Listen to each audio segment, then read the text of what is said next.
Alors, nous voilà pour une nouvelle vidéo pour la correction du QCM que vous aviez à faire pendant ce week-end. Donc, première chose à faire quand vous arrivez dessus, sur Pronote, vous regardez ce qu'il y a à lire attentivement. Ici, donc, le devoir était comptabilisé dans la moyenne, noté sur 10. Vous aviez une durée limitée pour répondre à chacune des questions. Vous pouviez retourner à la question précédente, mais on vous fait remarquer qu'il est impératif de cliquer sur le bouton valider pour enregistrer les réponses, et je ne vous donne pas de corriger, histoire de ne pas avoir un élève qui répond à toutes les questions, qui fait une capture d'écran du corrigé et qui l'envoie à tous ses camarades. Je commence donc à répondre. Première question, question simple, une question d'échauffement, histoire de se mettre en confiance. On va y répondre rapidement. Ici, on vous demande de calculer la valeur de l'inconnu. On donnera le résultat sous forme fractionnaire en utilisant la barre divisée. Et donc, on vous dit, vous avez 3x plus 2 qui est égal à 7x moins 3. Donc on connaît, habituellement ici c'est un calcul relativement simple, vous passez les x d'un côté et les nombres de l'autre, donc on va avoir 3x moins 7x, plus 2 moins 2, ça fait 0, donc ici ça s'annule, et de l'autre côté 7x moins 7x, les 7x s'annulent, et on va avoir moins 3 moins 2, ce qui va nous donner, alors si on met ça sous forme d'égalité équivalente, on obtient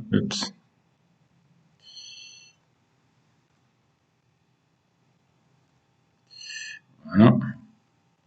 On continue le calcul. On obtient ici 3x moins 7x, on a bien donc moins 4x qui est égal à moins 5. On divise ensuite chacun des côtés de l'égalité par moins 4. Donc moins 4x divisé par moins 4, il nous reste x. Et ici, moins 5x divisé par moins 4, il nous reste 5 divisé par 4, pardon. 5 quarts. Donc ici, la réponse à donner était 5 quarts. Pour ceux qui m'ont donné autre chose, qu'est-ce que j'ai vu comme réponse? Entre autres, j'ai vu moins 5 divisé par moins 4. Alors j'estime que vous êtes capable de faire la réduction de la fraction, donc vous n'aurez pas 0, j'ajouterai des points, mais ceci dit, vous n'aurez pas la totalité des points. Je valide et je passe à la question suivante. On considère le graphique suivant calculé et donner la valeur numérique de l'aire du quadrilatère ABCD. Alors là, j'ai été étonné du nombre d'élèves qui ne connaissaient pas leur cours. Alors je vous rappelle le corrigé numéro 25, qui consistait exactement en un exercice typiquement exactement le même, sauf la disposition des points était différente. Ici, on vous donnait un quadrilatère, et en dernière question, on vous demandait en déduire l'aire du triangle ABC. Donc ici, que fallait-il faire? Eh bien, vous déterminiez deux vecteurs qui ont la même origine, deux vecteurs qui déterminent le quadrilatère, et ensuite vous en faisiez la valeur absolue du déterminant. Alors voyons voir ici ce que ça nous donne. Donc question 2, on va noter ici, c'était la 1. Question 2, disons que ça c'est votre brouillon, vous voyez ce que je suis en train d'écrire. Alors voyons voir, par exemple le vecteur AB, je vais l'appeler vec AB. Alors avec AB, pour déterminer ses coordonnées, eh bien on va voir que suivant X, il avance de 1, 2, 3, 4, et suivant Y, il avance de 2. Donc ses coordonnées, ça va être 4 et 2.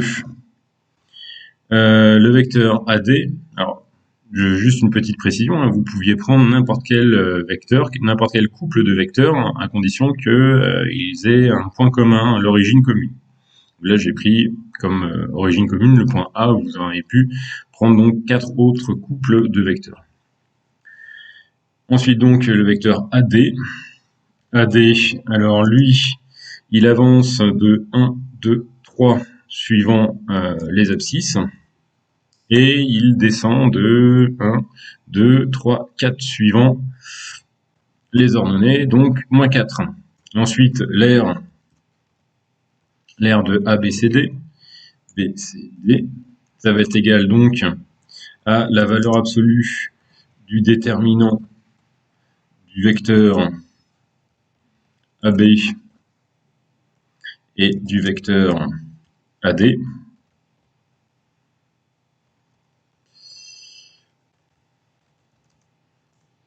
Alors, la valeur absolue de ça va être égal, je vous rappelle que le déterminant, c'est x, le x du premier vecteur multiplié par le y du deuxième, moins le y du premier fois le x du second. Donc ici, on va avoir 4 fois moins 4 moins 3 fois 2. Pardon, moins, je dis moins et j'écris plus. Ok. Ce qui nous donne donc la valeur absolue de 4 fois 4, 16. Donc on a moins 16. 3 fois 2, 6, moins 6. Et moins 16, moins 6, ça fait moins 22. Comme on prend la valeur absolue, eh bien le résultat c'est 22. Alors j'ai vu certains qui m'ont fait, qui m'ont utilisé la formule du rectangle, côté longueur fois largeur. Le problème c'est qu'ici vous n'avez clairement pas d'angle droit, donc dommage. La suite. Alors soit les points A qui a pour coordonnées 0,5 et 3 et le point B qui a pour coordonnées moins 3 et moins 1. Compléter, on utilise la virgule et non le point comme séparateur décimal. Alors, on vous demande de compléter. La longueur AB est égale au millième près A. Alors, ici, pour la question 3, AB, ça va être égal à la racine carrée. J'écris SQRT. Racine carrée de quoi? Alors, on a deux termes au carré. Et dans le premier, eh bien, on va dire que, par exemple, ça sera XA moins XB. Et donc, dans la deuxième, ça sera YA moins YB. Si on remplace ici par les valeurs, on va donc avoir le premier terme au carré plus le deuxième terme au carré. Alors, XA, ça vaut 0,5. 0,5 moins XB moins, donc moins 3. Moins 3. Et ici, YA ça vaut 3. Moins YB vaut moins 1, donc moins 1. Okay. Ça c'est égal à la racine carrée de le premier terme, ici au carré, ça va être 0,5 moins 3, donc plus 3, c'est-à-dire 3,5 au carré. Et le deuxième terme, ça va être 3 moins 1, donc 3 plus 1, c'est-à-dire 4 au carré. Ok. Et alors là, il faut dégainer la calculatrice. 3,5 au carré, 4 au carré, plus, je prends la racine et j'obtiens 5,3150729, etc. Ok. On vous demande de donner la valeur de la longueur B au millième près, donc on s'arrête au 5, et tout ça on peut supprimer. Dixième, centième, millième, hein, donc ça fait... par contre c'était un 5 ici. Ça, donc le résultat, ça va être 5,315. Ok. Le point I, milieu de AB a pour coordonnées. Alors le point I, vous savez que XI, ça va être égal à XA plus XB, le tout divisé par 2. Et vous savez aussi que YI, ça va être égal à YA plus YB le tout divisé par 2. Donc regardons, ça à mon avis on peut faire un de tête, 0,5 moins 3, on va obtenir moins 2,5, moins 2,5 divisé par 2, 1,25, donc ça va faire moins 1,25. Moins 1,25. Ok, et puis pour YI, bon là c'était vraiment évident, 3 moins 1 ça fait 2, 2 divisé par 2, eh bien ça fait 1. Je valide. Et on arrive à la question suivante. On considère la fonction f dont le tableau de variation est représenté ci-dessous. Donc ici, compléter en utilisant la notation suivante, ok, etc. Et donc en fait on vous demande à chaque fois de comparer des valeurs. Alors, on vous demande de comparer f de moins 5 avec moins 2. Eh bien, si on regarde le tableau de variation, on voit que lorsque x est égal à moins 5, son image est moins 2. Ici, c'est égal. On vous demande de comparer f de 1 et 2. On regarde qu'en f de 1, on obtient l'image de 1, c'est moins 1. Donc, c'est inférieur strictement à 2. En f de 0, on compare f de 0 et f de 4. Alors, là, il va falloir se concentrer uniquement sur la partie variation de la fonction. En 0, je me trouve donc entre 1 entre moins 5 et 1. Donc, f de 0 peut varier de moins 2 à moins 1. On va noter ça ici pour s'en souvenir. F de 0 appartient, donc je l'écris in, appartient à quel intervalle? F de 0, ça peut être de moins 2 jusqu'à moins 1. Et on vous demandait de comparer ça avec f de 4. Alors, si vous regardez f de 4, 4 se trouve entre 3 et 6, donc f de 4 varie entre moins 4 et 4. Donc f de 4 appartient à l'intervalle moins 4, 4. Alors, est-ce qu'on peut déterminer une relation entre les deux? Eh bien non. On voit ici que f de 0 peut très bien être supérieur, inférieur ou égal à f de 4. On n'a rien pour déterminer. On ne peut pas trouver à coup sûr quelle est la relation entre les deux, donc on va mettre un point d'interrogation. Ensuite, on vous demande la même chose, mais cette fois entre f de 0 toujours et f de 6,5. Alors 6,5 se trouve entre 6 et 8. Donc f de 6,5, lui, va appartenir à l'intervalle 4, 0, ou autrement dit ici 0, 4. F de 6,5 va être dans l'intervalle 0, 4. Donc on demande de comparer f de 0 avec f de 6,5, et bien on voit que à tous les coups on gagne, f de 6,5 ne peut être que supérieur à f de 0, puisque f de 0 est tout le temps négatif déjà, et f de 6,5 est tout le temps positif ou nul. Donc f de 6,5 va être supérieur strictement ici, et non pas supérieur ou égal. Ok, il nous en reste deux. F de 1,5. F de 1,5. Alors 1,5 se trouve entre 1 et 3. Donc f de 1,5 va appartenir à l'intervalle entre 1 et 3, moins 4, moins 1. Et on nous demande f de 8. Alors f de 8, on a sa valeur, f de 8, ça vaut 0. C'est indiqué ici. Donc est-ce qu'on peut indiquer quelque chose? Eh bien oui, f de 8 est supérieur strictement à f de 1,5. Ou f de 1,5 est inférieur strictement à f de 8. Enfin, il nous reste comparer entre f de 3 et f de 2,5. Alors f de 3, on connaît sa valeur, il vaut moins 4.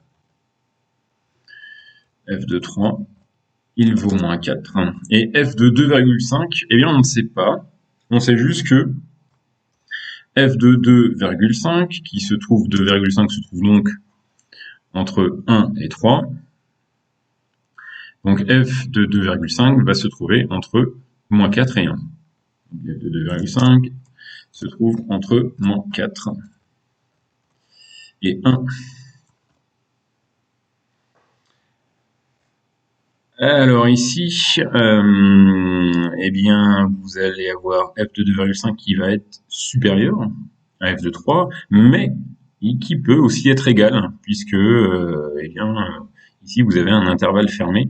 F de 2,5 peut très bien être égal à moins 4. Donc ici, on va avoir f de 3 est inférieur ou égal à f de 2,5. On valide et on arrive à la dernière question.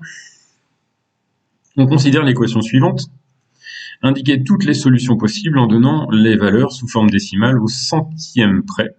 On utilise la virgule et non le point comme séparateur décimal.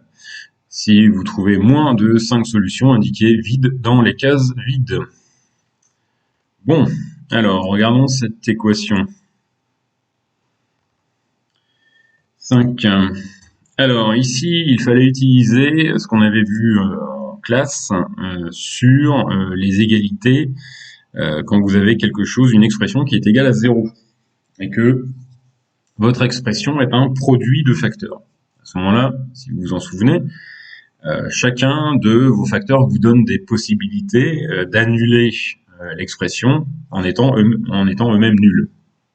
Alors écrivons ici notre égalité. Vous avez 2x au carré moins 7, facteur de x au carré moins 1, qui est égal à 2x au carré moins 7 au carré. Alors ça déjà, de mémoire, ça ressemble beaucoup à une équation que l'on avait fait. Voilà, c'est quasiment la même, sauf qu'au lieu d'avoir des carrés, on avait des racines carrées. Alors, qu'est-ce qu'on fait déjà? On va rassembler tout ça du même côté, histoire de faire apparaître le 0.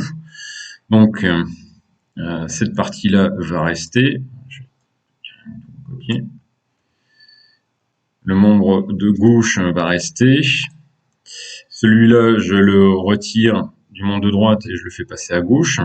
Donc ici, je vais avoir un moins. Et il me reste donc, eh bien, égal 0. Ok. Ensuite, cette égalité est équivalente à, et là, ce qu'il fallait voir, c'est que vous pouviez avoir un facteur commun. Le facteur commun ici, c'est que, alors vous avez déjà ce résultat-là, ce calcul-là est une différence. C'est-à-dire que le calcul final que vous faites ici, c'est une soustraction. Vous faites bien cette chose-là moins cette chose-là. Dans chacun des termes de la différence, vous avez deux facteurs communs. Et ici, le facteur commun, il fallait voir, c'était 2x au carré moins 7. Puisqu'ici, vous avez 2x au carré moins 7, le tout au carré. C'est-à-dire que vous avez 2x au carré moins 7 fois 2x au carré moins 7. Donc on va mettre ce 2x au carré moins 7, 2x au carré moins 7. On va le sortir, on va factoriser. Voilà, on va factoriser. Et ça va être facteur de quoi? Eh bien, ça va être facteur de ce qu'il reste, c'est-à-dire ici x au carré moins 1, moins ce qui reste de l'autre côté, c'est-à-dire moins 2x au carré, le carré, moins 2x au carré moins 7. Alors ça va faire, je vous rappelle, quand on a un moins devant une parenthèse, quand on enlève les parenthèses, vous changez le signe des termes qu'il y a à l'intérieur de la parenthèse. Donc on va avoir ici moins 2x au carré plus 7. Et le tout est égal à 0. Alors cette opération, la factorisation ici, nous a permis de passer d'une différence à un produit. On va juste un petit peu simplifier le deuxième facteur du produit. Donc on garde le premier, c'est-à-dire 2x au carré, 2x au carré moins 7. Et ici, facteur de quoi? Alors on a x au carré moins 2x au carré, donc il nous reste un moins x au carré, Et on a un moins 7, un moins 1 plus 7, et donc ça va nous donner un plus 6. Et ça, c'est égal à 0. Ok, on avance.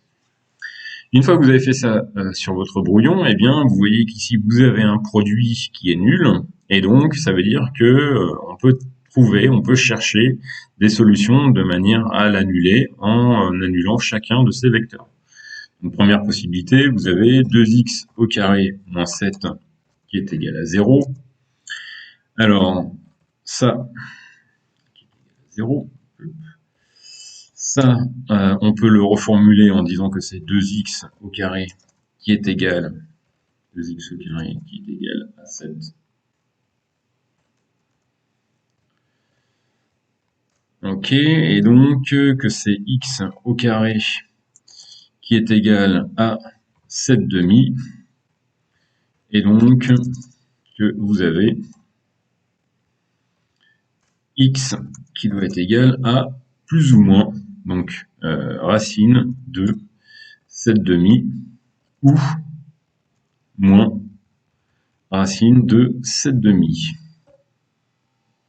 Alors, pour faire bonne figure, on va quand même faire le calcul, puisque de toute façon, on vous demandait une valeur numérique. Alors, racine de 7 demi, c'est-à-dire racine de 3,5, ça nous fait 1,87, on nous demande au centième, c'est ça, 1,87 ou moins 1,87. Maintenant, regardons le deuxième facteur de notre produit. Pour qu'il s'annule, on doit donc avoir x au carré moins x au carré plus 6, qui doit être égal à 0. On peut reformuler cette égalité de la manière suivante. Moins x au carré qui est égal à moins 6, c'est-à-dire x, alors x au carré, c'est-à-dire x au carré qui est égal à 6. Et donc ici aussi, on a encore deux solutions possibles.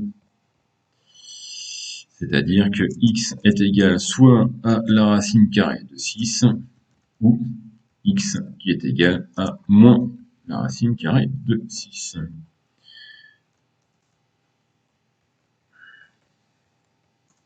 Ok, ce qui nous donnait donc comme réponse 2, alors on est la formule décimale au centième près, donc je vais donner juste ici entre parenthèses le résultat, puisqu'il va falloir ici faire un arrondi. On obtient 2,44989, etc. Peu importe. Donc, comme on demande au centième près, eh bien les deux réponses à donner c'était 2,45 ou x qui est égal à moins 2,45. Et on a fait l'ensemble des solutions. Donc ici, on avait 1,87, moins 1,87, 2,45, moins 2,45, et donc le dernier était vide. Et voilà, on a terminé. Et ça nous fait 20 sur 20, ou plutôt 10 sur 10. C'est la fin de l'e-devoir. Le bouton terminé permet de fermer cette fenêtre. Eh bien, à très bientôt.